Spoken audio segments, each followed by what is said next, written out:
Good evening, everyone. It's your weekly show, Ballcaps and Bagpipes. I'm Jason Durr, former league president and Baseball Scotland Hall of Famer. And of course, I'm going solo tonight as John is unable to make it tonight because he is working. So I imagine we'll see John in the comments at some point in time, giving me a hard time, I'm sure. But yeah, just a solo show tonight. And we've got on our special guests, we have Ryan Mookie Macfarlane from the Edinburgh Cannons / Edinburgh Knights. So it'll be interesting to get his perspective on what it's like to playing on both those teams here. So just a quick update from the weekend. So the scores from AAA this weekend were Comets 3, Breakers 0. So it looks like it's a very close game with only 3 runs being scored. And the Devils put 19 across the board with the Oilers scoring 5. Single-A, the Breakers won 6-5 over the Comets, another close game. So it looks like close games all around up in Tayport. 1-1, lost 1, not. It's pretty good there. So far our standings this week, we have the Cannons at 6-1, the Breakers at 4-3, the Comets at 4-4, the Devils at 3-4, the Galaxy at 3-4, and the Oilers at 2-6. The Single-A standings, the Breakers at 5-0, the Comets at 3-3, the Knights at 2-3, and a Galaxy of 0-4. So exciting week of baseball. It looks like it's getting really close there. There's not a whole lot of difference in the standings there, where you're still not even halfway through the season. So I'm looking forward to see how the season turns out for everybody.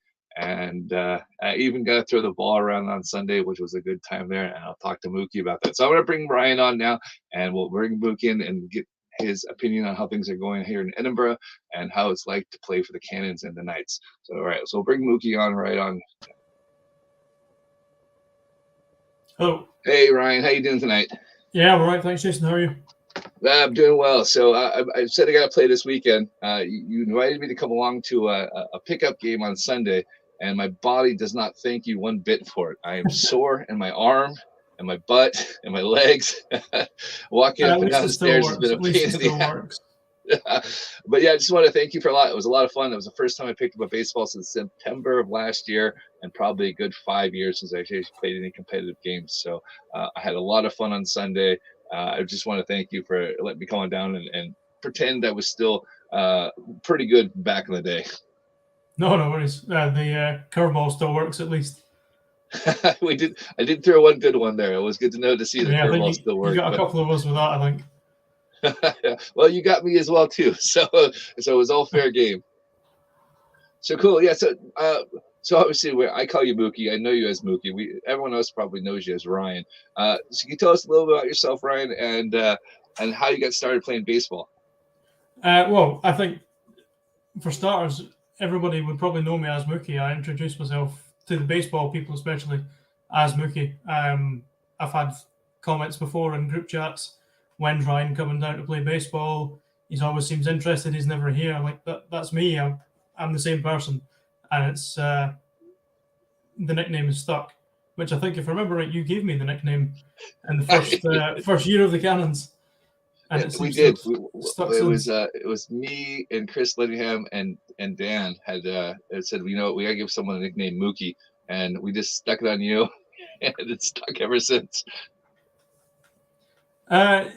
But no, yeah, like we said, I think I started playing 2014 on and off. Chris Lidingham that you mentioned, he brought me down. We used to work together before he was a bus driver. He brought me down, and I've been on and off there since, and been a Cannon, and now the Knights since. So Chris talked you into it. So how did that go? So you guys were working on VHS at that point in time? And yeah, we worked he's like, I'm VHS. playing baseball, and you want something to do? I think we worked in the stock room. He mentioned he was going to baseball training one night, and I sort of looked at him confused, obviously, as everybody does, that there's no baseball in Scotland. And he says, no, there is. Give it a try and come down. And that was it, basically. So did you have any interest in baseball before you get started there, or it was just kind of when Chris said that, you're like, yeah, I don't think so?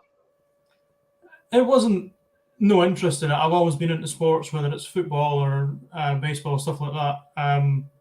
I prefer to play the sports rather than watch it. So a lot of people are almost shocked and confused to find out that I don't follow any baseball teams, anything like that. I just play it, and that's it. There was, I think Ren especially pulls these names out of baseball players, and I've no idea who they are. So I'd rather play sports than watch it. So if you had to pick a team, if you're leaning to one team that you said, all right, yeah, I would watch it. Is there anyone in particular you go, okay, at least I know a couple of guys on the team that I could say, all right, I may like them, but yeah, you saying that you don't really watch it and follow it, it's not going to really help.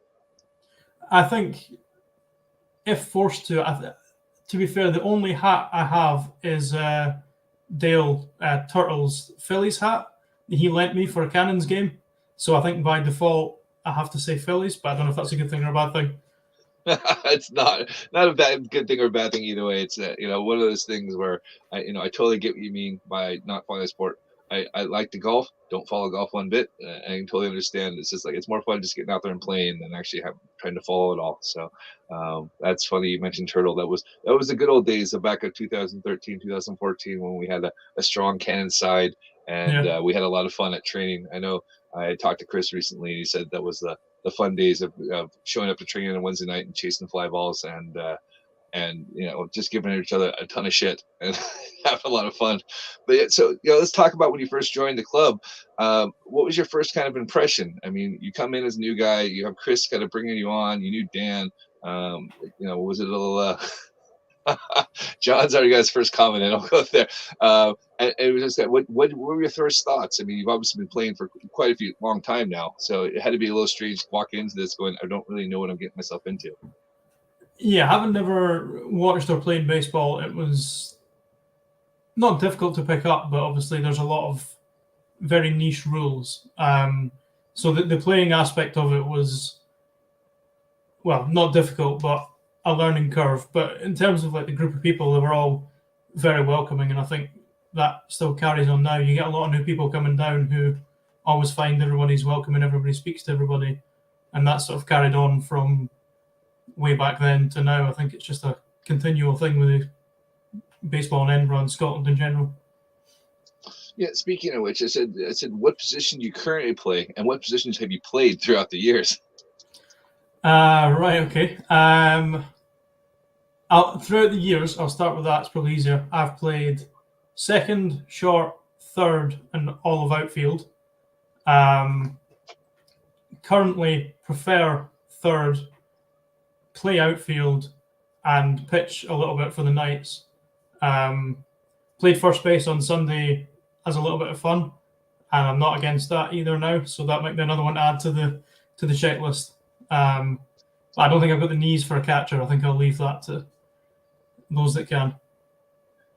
Those whose knees are going to 5, 6, or 7 innings behind the plate and not feel too bad the next day. Like I was surprised that way jumped in there and caught on Sunday and caught that one inning, and I definitely felt it for that one inning I caught. So do you have a preference of what you'd like to play? If you had a choice, what would the position you just want to stick at? I think infield, whether it be second or third, is preference. That's where I'm playing with the Knights when I'm not pitching. And that was part of the reason why I'm on the Knights as well, is the Cannons roster has a massive, very highly talented players, and especially in the infield, they've got everybody can play all the positions in the infield. So Rory and I spoke and I said, look, I would like to play the infield, but I know that there's a lot of people already on the Cannons team playing the infield. I'll play the outfield if needs be, but I would rather play infield for the Knights, at least to get the reps in and the training in, so that if needs for the Cannons, I can play third. But it's been on and off. I've played third for the Cannons a couple of times, and it's been all right. It's different. The ball comes really quick at you at third base. Yeah. Well, it depends who's pitching.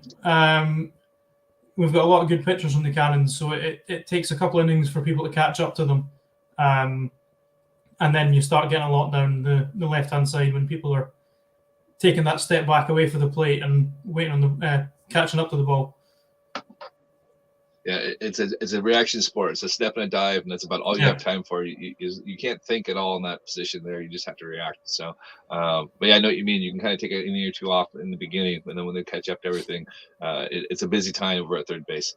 Yeah. I'm really glad you touched on you're playing for both the Knights and the Cannons. So how exactly does that work? So you're spending most of your time with the Knights there and keeping things going there, and then when the Cannons have a need, you're going to come up and play? So the way it's worked is the Knights travel or are at home or away with one of the two Edinburgh teams every week. Well, apart from last week, we had the week off as the Cannons did, because of the way the Single-A teams work out. But if Rory tends to post the Cannons team lineup on maybe the Thursday, Friday, and if I'm needed to play, I won't play with the Knights. I don't feel it's fair to take a position on both teams. We have enough players on the Knights anyway that I can let other people play on the Knights. But then if not playing with the Cannons, I'll play with the Knights. So at least a game a weekend. 2 games is taking up too many spaces, to be honest. Yeah, I said that, and it's baseball in Scotland, so some days you have 14 guys show up, other times you have 6, so you never know what to expect there. So you have to kind of be a jack of all trades to play everywhere and just play where you're needed. So speaking of the Knights, how did you guys determine the team name? Because this is the first time we've had a Knight on here, and we asked you guys what was the decision process to come up with the Knights. It was a long process. There was a large list of team name suggestions. We whittled it down to our top 5, and then we had a vote on it within everyone in the Knights team. And then the vote ended, and then a lot of people said they forgot, they didn't see the vote, they didn't get to vote. So we held another vote. And it was also mentioned that I think the first name that won was the Claymores, but I think they were or are already a team. I think it might be American football. I might be wrong. It was the American football team out of Glasgow mainly. So a lot of people moved away from that name, and then the Knights was the next highest choice in the second vote. So if you could have picked the team name, what would have been your team name? I went for the Claymores to start with. There were some good suggestions, and I think through the vote, I did pick the Knights in the second vote as well. I think at that stage, the majority did. And we'd had a couple of logo ideas sketched up as well by Dylan, Adam, Martin, and Matt. They'd got together and sketched up some logo ideas. So they were able to adapt that to the Knights as well, which was pretty good. We've got a couple of comments here. There, Scott Black has commented. I'll put it on there. He said you guys missed your chance there to call yourself the Edinburgh Rock Candy or Candies, and that was the best team name. There you go. So it's got that's big MLB vibes there. And Lucas is saying Claymores, aka Knights, so kind of the same old thing there. So obviously, there's some people watching that have their own opinion of what the team should have been called there. So I don't think you were ever going to win with whatever you picked there.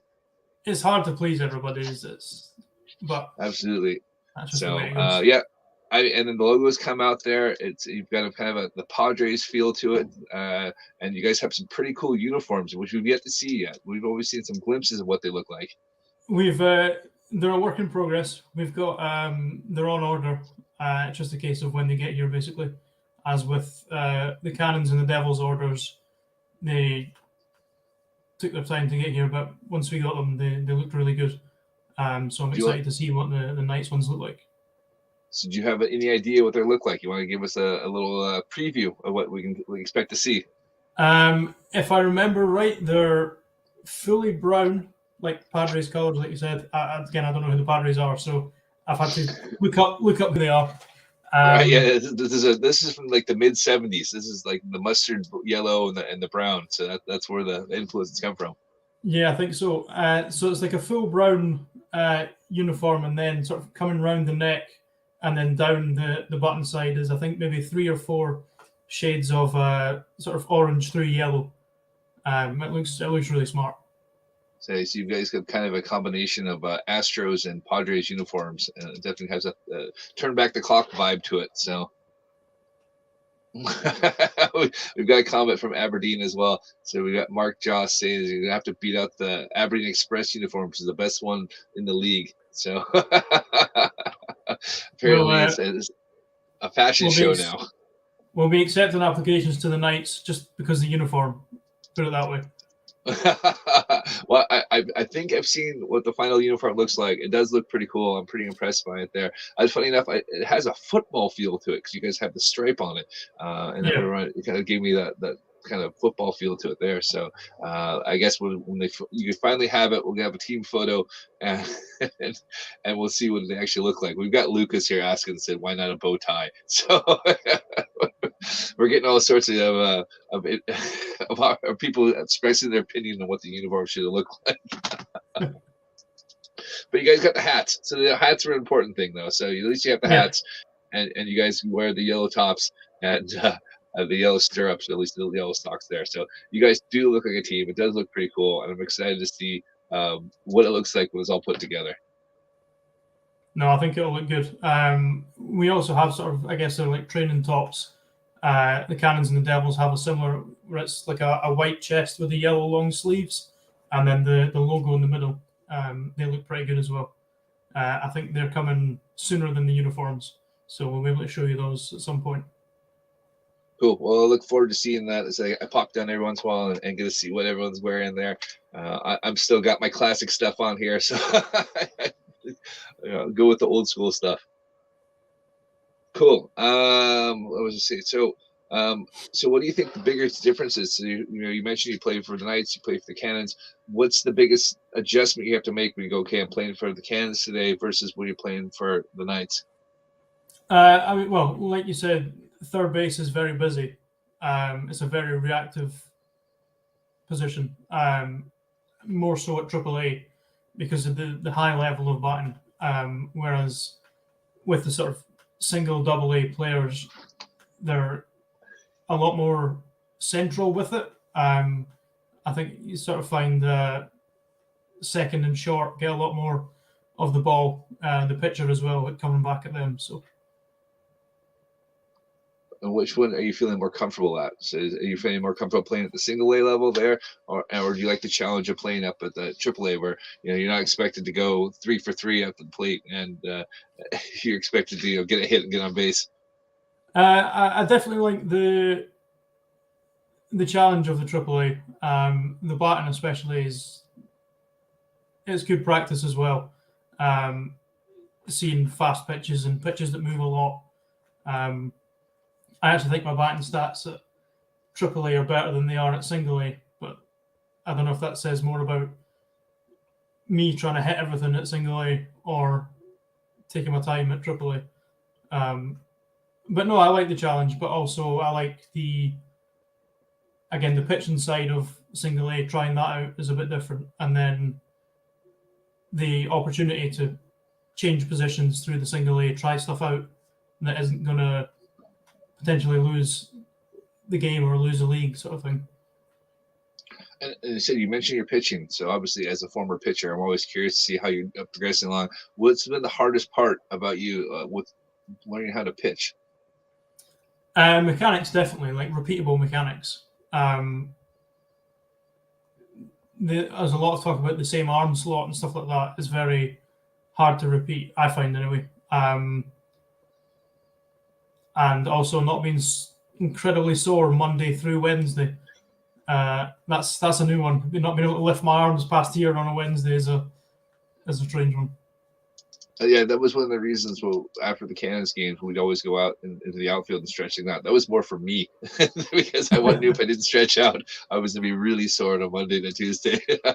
But yeah, it's a tough one there. I mean, it's really hard to get a lot of practice in with pitching. You can't just kind of like rock up and someone can catch you and you can throw 50 balls there and try to get that kind of repeatable motion that you need there. Have you tried throwing any breaking pitches yet? Or are you just really working about trying to get the ball across the plate?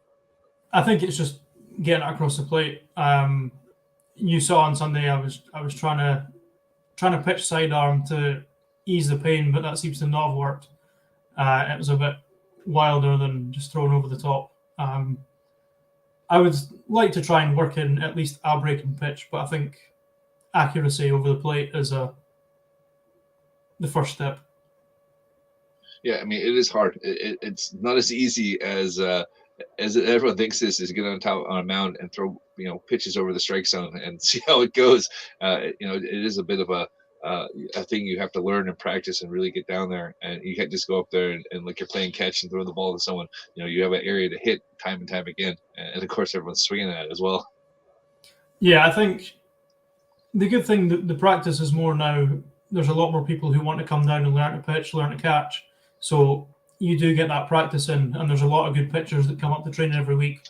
Kit, Federico, Pete, to name a few, and they're helpful in their teaching of mechanics and stuff like that. So there is the opportunity there to develop it pretty well. It's a lot different throwing it off the mound to just the catcher. When somebody's standing in the batter's box, there's a lot more going through your head about where you have to throw the ball.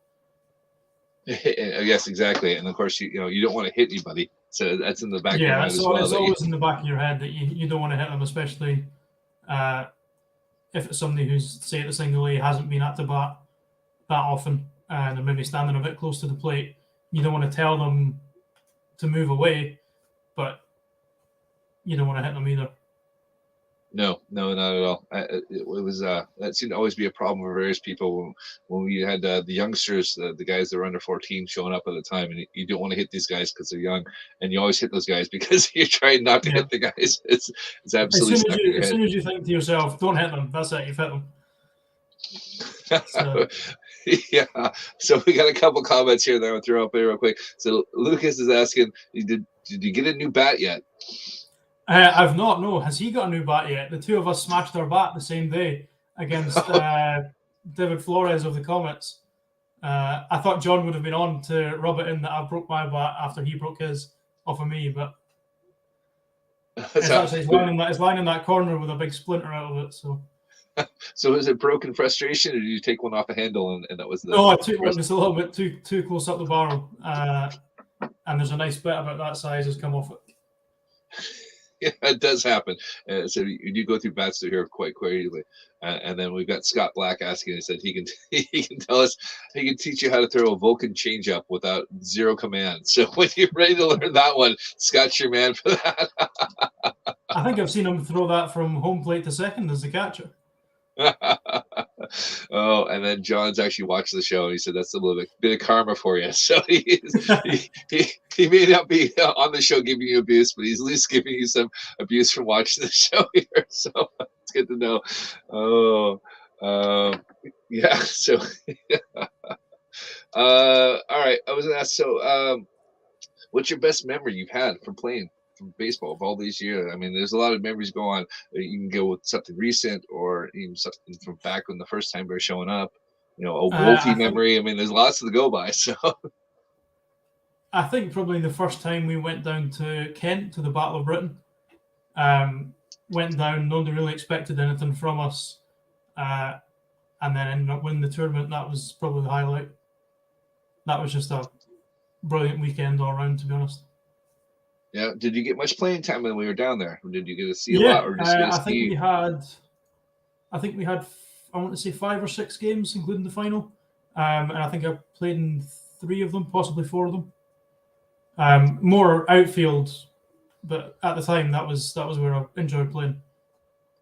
And was it interesting to see how? I mean, we know we won the Battle of Britain that year. So was it interesting to see how far along the other teams were? I mean, we've been kind of remote and played by ourselves for quite a few years, and to head down to England and kind of go, oh, look, we can play baseball up here, and see that maybe the teams down there aren't as developed as we were.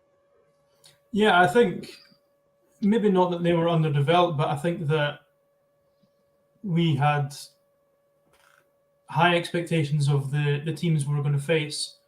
And maybe they had lower expectations of what we were going to play, but we were able to show them we were on the same level as they were, and that was pretty impressive on our part, I think. Yeah, absolutely. Like I said, we haven't played anyone in England for many years. So to go down there and see you guys do as well as you did, had to be very satisfying for you guys. No, it was a good weekend. It did help to have Sam on the team, so it does nice to have a ringer. I think when you actually sat down and looked at the team that went down, I'm not surprised we did as well. We did that well. It was a very strong team we took down.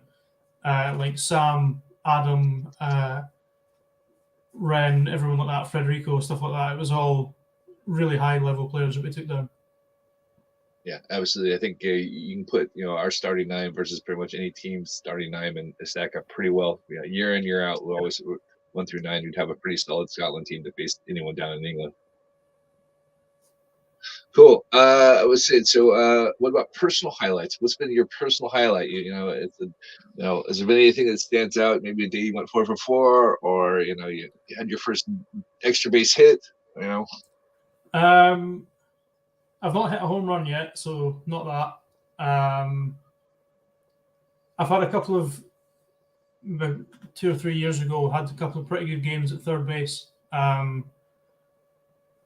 I don't think there's been anything that jumps out as that highlight moment yet. So touch wood, there's one to come at least. Right. So, because the next question was, is there one thing you want to achieve before you end your baseball career? So you mentioned you've not had a home run yet. So is there anything else? Maybe. I know that Rory waited a while for his first one and got one a couple of weeks back. So I'm not in a rush to get one. Well, if you've been playing 8 years, Rory's been playing 18, so you've got at least 10 more years in you to do it. I don't think I've got 10 more years in my legs or my arms, to be honest. But we'll see.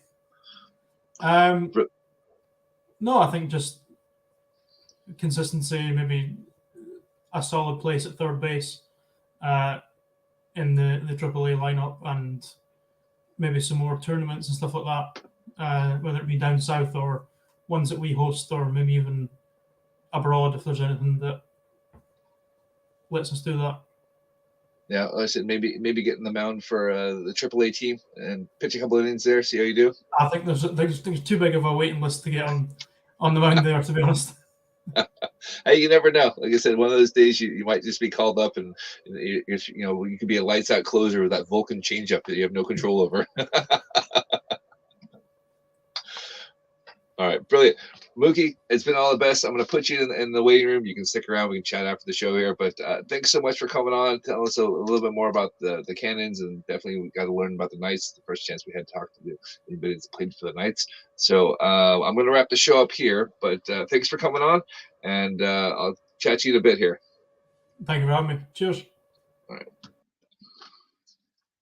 Brilliant. All right, that was Ryan Mookie Macfarlane on the show tonight. Thanks for everybody that chipped in on the show there. I know that was a lot of fun with you guys all engaged in the show here. I do have one thing I need to add that John has begged me to make sure I mentioned, that Jason hit a home run on week 6 against the Oilers, and he neglected to mention it on the show. So he says he hereby publicly and humbly apologizes to coach for his unacceptable conduct. Go Comets. So there you go. John may not be on the show with me, but he's definitely watching. So there we go.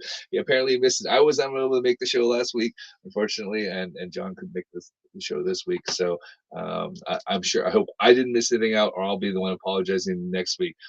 Anyway, so this weekend schedule here. So we have AAA, we have the Devils at the Comets, we have the Galaxy at the Cannons. And then in the single-A schedule, we have the Galaxy versus the Knights on this Sunday. So thanks for everyone that was tuning in. I love the engagement. It was really fun having you guys all, asking Mookie questions and engage everything. And yeah, Lucas, I did get on the mound to pitch a little bit. I was hoping to pitch an inning or two, and it was like 4 or 5 innings, and then I caught it for an inning. So it was good to go back. I would have. We wish a couple of the Cannons had shown up. I would have pitched against you one last time. But anyways, John says, bye, everyone. I'll see you guys all next week. Have a good one.